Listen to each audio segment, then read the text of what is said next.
Suffolk Public Schools, located in Suffolk, Virginia, is a district of 21 schools, 4 high school specialty programs, and serves approximately 14,000 students, delivering excellence in K-12 public education for the past 70 years and beyond. Building the best SPS ensures that all students are equipped with the skills to succeed as productive citizens in a local, national, and global society.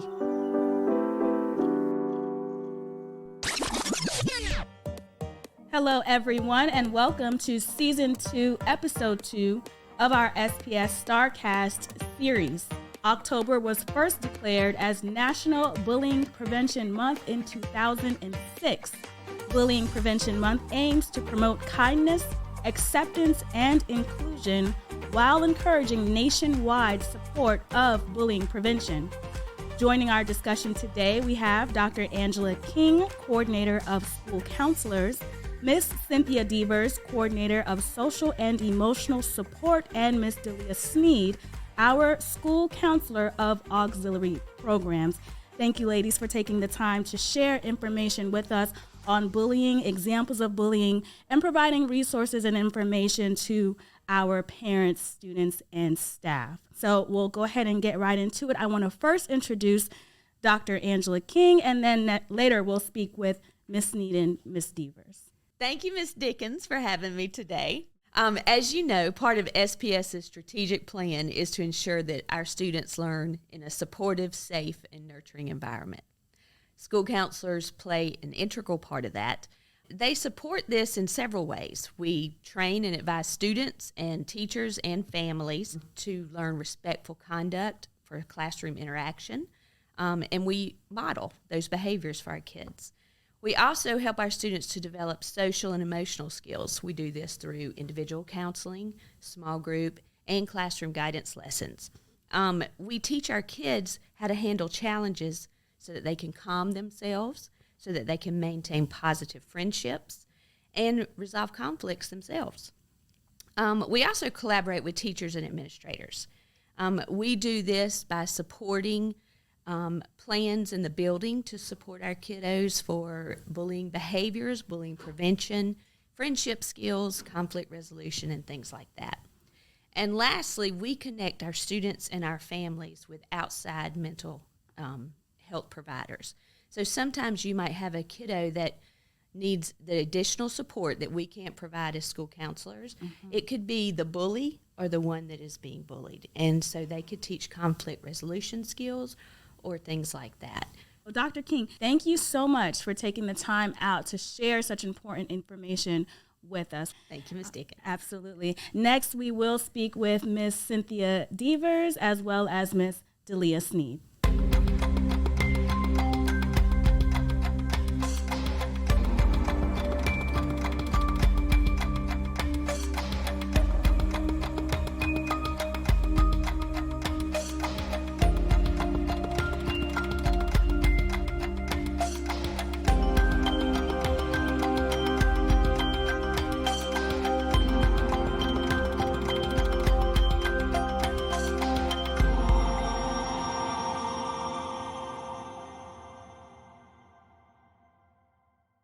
Welcome back, everyone. Joining me right now, I have Miss DaLea Sneed, our School Counselor of Auxiliary Programs, and Miss Cynthia Devers, our Coordinator of Social and Emotional Support. Can you just share with us a little bit about your roles and what you do here in Suffolk Public Schools? Cindy, we'll start with you. So I am the Coordinator of Social Emotional Support. Through that, I support our kindergarten through 12th grade students through social emotional learning. I work with our schools through PBIS, which is Positive Behavior Intervention Support, as well as restorative practices and bullying reporting. My name is DaLea Sneed, and I am the School Counselor of Auxiliary Programs. Auxiliary Programs is any not within the traditional school day. That encompasses Saturday Academy, SPS Online, and Summer School. Let's go ahead and kind of dig right into the meat of the discussion here.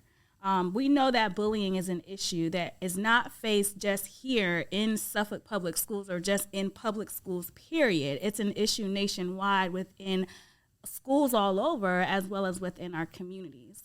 But my first question for you ladies is, what is bullying? What is an actual true definition of bullying? So the Code of Virginia states that it's any aggressive and unwanted behavior that's intended to harm, intimidate, or humiliate the victim. It involves a real or perceived power imbalance between the aggressor or aggressors and the victim, and is repeated over time. And that's that key word. It's that repeated over time, or causes severe emotional trauma. So not everything is bullying, though, based on the information that you just provided. So how do we know the difference? That's a very good question. The main difference of bullying, and then maybe someone just having an off day, is the fact that bullying is repetitive. With every situation that we encounter, we like to do research. So that's, when did this start? Did anything occur the night before? Did anything occur 2 weeks before? So research is definitely important, but bullying is repetitive. So my team and I, we did a little bit of background research, and we pulled up a couple scenarios. And I want to present these scenarios here to you all and to our viewers, so that way we can know as well how to identify a bullying situation in the moment. So the first scenario I have here is student A called me a bad name. He's bullying me. So my response to that would be, no, he's not in this situation directly, because there are a few factors, and I wish it were as like just, white or black as no. But did it happen because it was in the heat of the moment during an argument and a name was called? Or has this student been calling you a name over and over and over? Was it a first time? And so a lot of times when we ask students to report, we do ask, is this the first time it's happened? Has it happened twice, or has it happened on multiple occasions? And I think it just goes back to that research piece and that investigation component. As a school counselor, if a student comes into the room and does that, what we like to do is acknowledge the fact that they have come to us. So it's very important to praise them for having the courage to say something, because a lot of times things go unacknowledged or things go unseen. So definitely acknowledge the fact that thank you for sharing, your feelings are valid, and then that's when the research starts. Like, okay, tell me as best you can what happened. I don't need the extra. I don't need the fluff. I need to know everything that was said between you and the other person. That's extremely important. Because like you said, at one point in time, there are two sides to a story. Yes. Actually, three. Well, three. Yes. Student A, student B, and then the truth in the middle. In the middle. Correct. So the other scenario that we have here, student A says, student B hit me. She's bullying me. Same situation, just a little aggressiveness, it sounds like, to it. So we still start with, one, thank you for sharing. Were there witnesses to what happened? And then in addition to that, we still ask the questions of, okay, did this just happen? Was it the heat of the moment situation?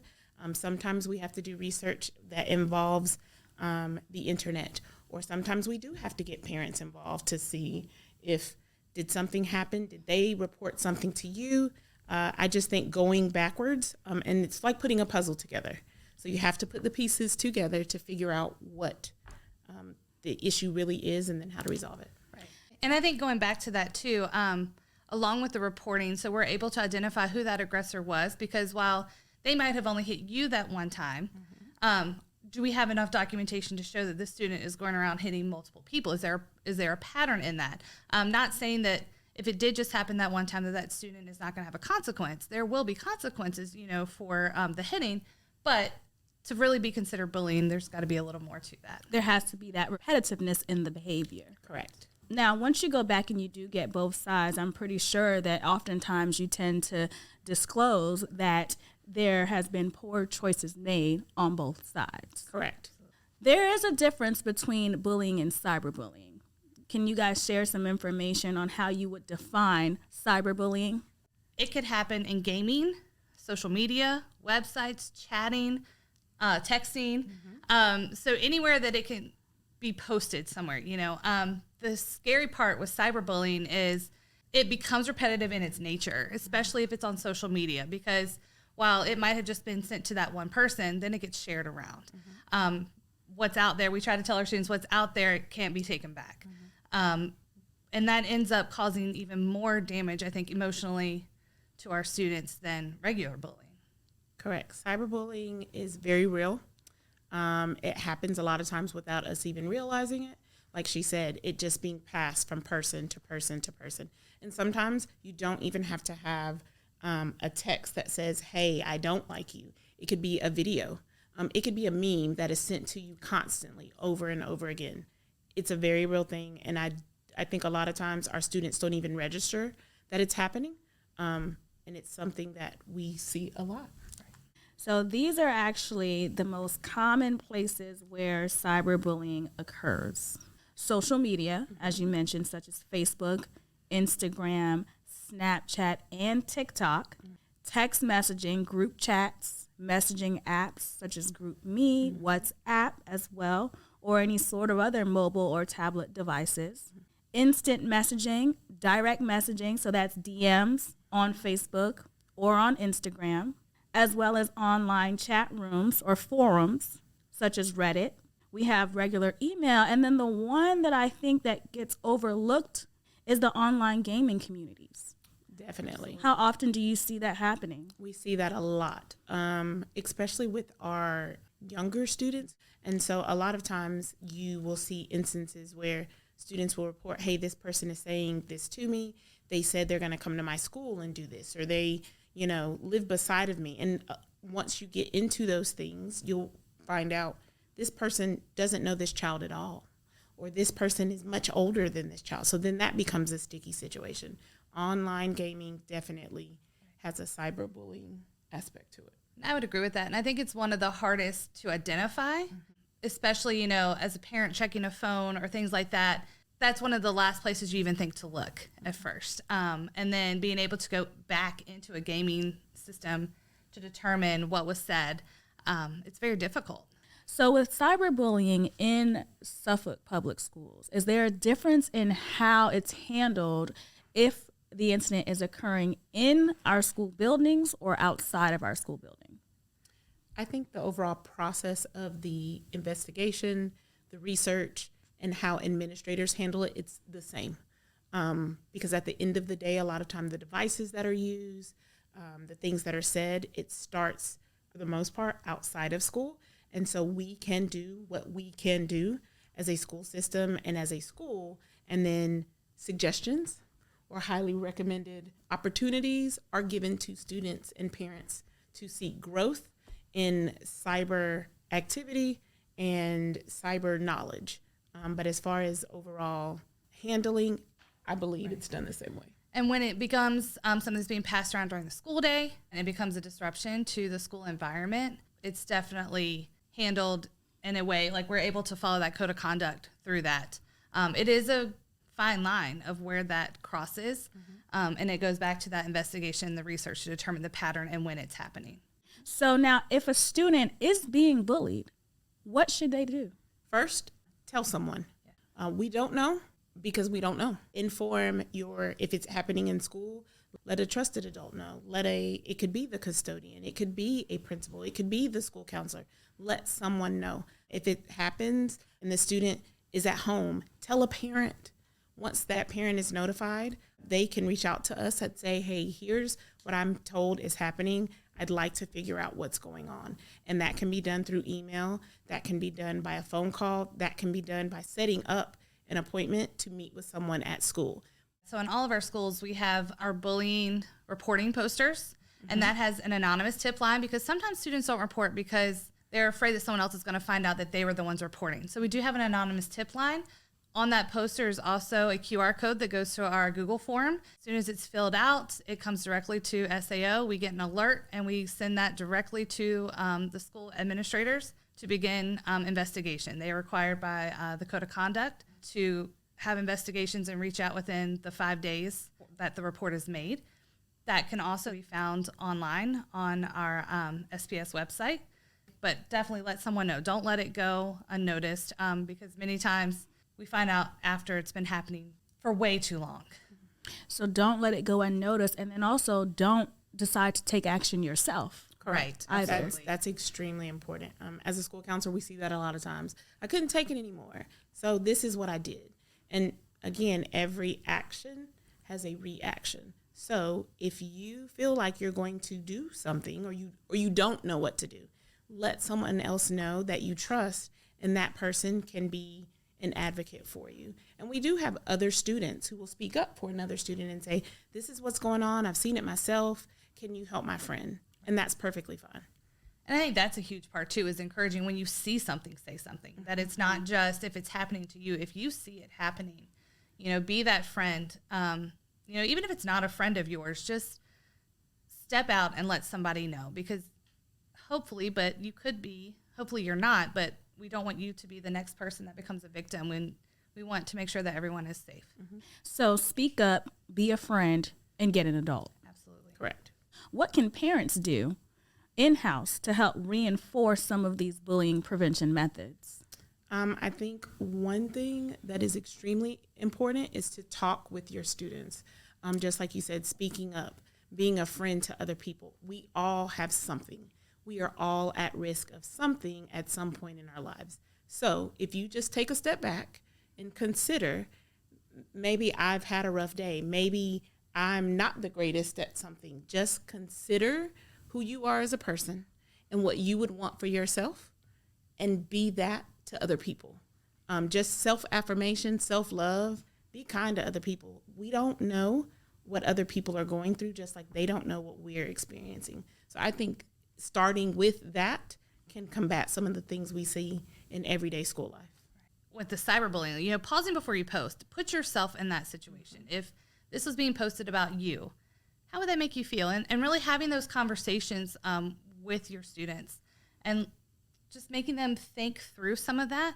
And then making sure that we are going through and looking at our students' phones, our children's phones. And I think that's huge. And I know sometimes that's looked about as an invasion of privacy, but if we can prevent some of the things, and a lot of times we think, not our child, it could happen with anyone. And it's so easy to get caught up, especially behind a keyboard, on what's being said. So just constantly checking. And then when you find something, have a conversation about it and just be open and honest and keep that conversation going. When it comes to just the cyber world itself, we all have to consider what we're putting out into the world.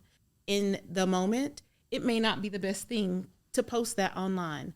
And I think as an adult, someone may see it, someone younger than me. I have to consider, when I leave this world, when I leave where I am, I want it to be better for the people that are behind me. And those are our children. So I'm trying to model that for them. Modeling that behavior. Absolutely. Correct.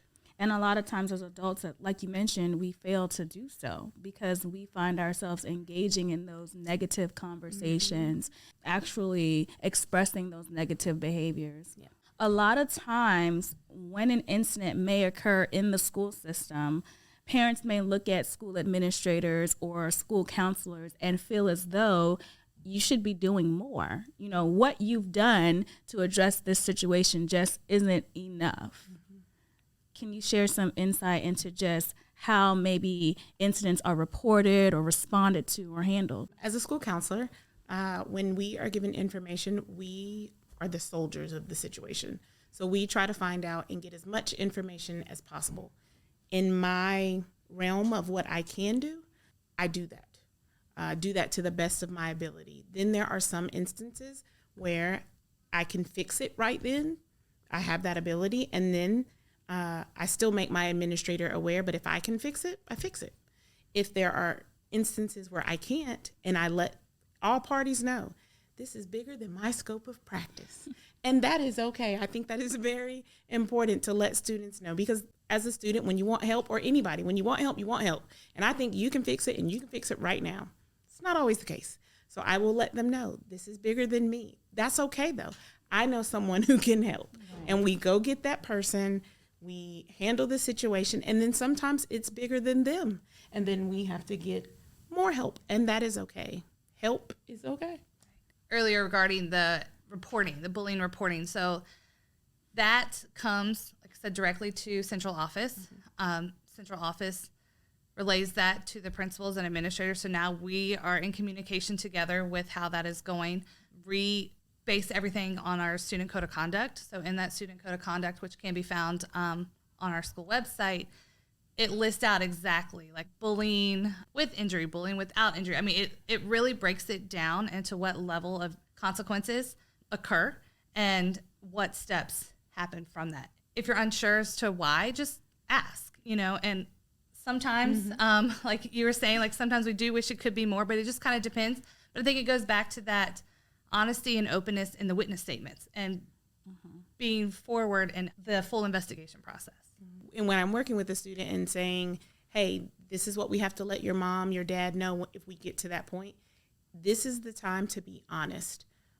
Because a lot of times when we see bullying situations, we recognize and we see, yes, this has happened to you, but there may have been an instance where you may have poked the bear. And we do have to go, okay, especially with cyberbullying, this is a thing.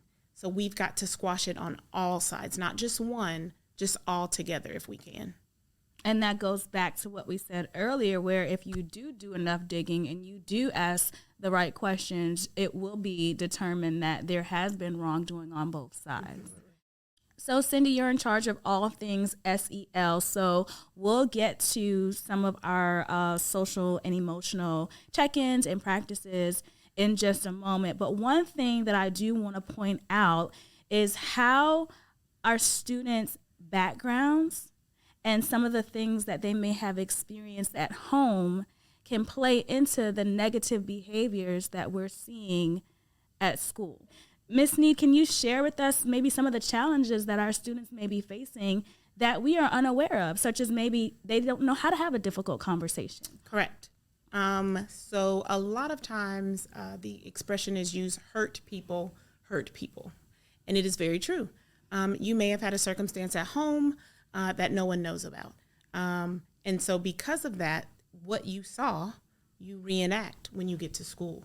It doesn't make it right. It doesn't make you the bigger person. It's actually an issue that we have got to figure out a better solution. It's very important to do a self-reflection, to go, okay, I saw this. It's not good. It's actually a negative thing. Do I want this and that negative thing in my world? So I just think it's extremely important for us to do self-reflections when it comes to instances that we see that are outside of school that are negative. 85% of what happens negatively in school started outside of school that we have no control over. But when it comes in the school, we got to deal with it. So we just need to work on figuring out, okay, this is what you've experienced. It's unfortunate. It could be a trauma. It could be a death, so you're grieving. It could be the lack of resources such as food, clothing, shelter. All of those things are very real, and they're very real for our SPS students. What we've got to do is figure out how to go, okay, these things are negative. We understand them. How can we combat them? But we don't want you to take that negative energy into the rest of your 24 hours or the rest of your week or the rest of your school year. Cindy, this is where you come in. Absolutely. In doing some of our social and emotional check-ins. So how do you help our students navigate through some of those feelings? DaLea, you hit right on starting with the 5 competencies that we really work toward building with our students through SEL. So we start with that self-awareness, how am I feeling? Mm-hmm. It's okay to be upset. It's okay to be happy, but then we go into that self-management piece, which is the second competency. But now what do I do with it? Then we get into social awareness. So just like you were talking about certain situations, like this is how you act at this location, and this might be how you act or socially acceptable to act in that situation. Relationship skills, that's our 4th competency. And how do we build and maintain positive relationships? And then along with our 5th competency into that responsible decision making. So I might have realized that, you and I, we might not get along, and that's okay. And I think being okay to tell students that you're not going to get along with everyone, that you meet, and that's natural. But how do you maintain and, in that room or in that setting with someone that you might not like? So we developed that through our morning meetings and community circles are a huge part of our day. It's the start of our day. It's where we ask different questions. We do a check-in with our students, and then that's where we start to let them learn from each other. And it's a great space of, for instance, one of the questions that we'll be having this month is, what do you do when you see bullying? You know, so let's just hear about it. Let's just talk from each other. Who do you go to when you need help? Because sometimes kids just need to hear, oh, it's okay to go to someone. What makes you unique? You know, then we can start to learn from each other. And we just get to hear other students' opinions versus just hearing it from an adult. We do definitely have our adults model the response because they need to hear, you know, what is that adult way to handle it or answer that question. But in no way is it, this is your way. You get to hear from everyone. And that's a crucial part. So now there are events planned within the school system for our students and our staff, but we're also asking the community to engage in bullying prevention with us as well by participating in Unity Day.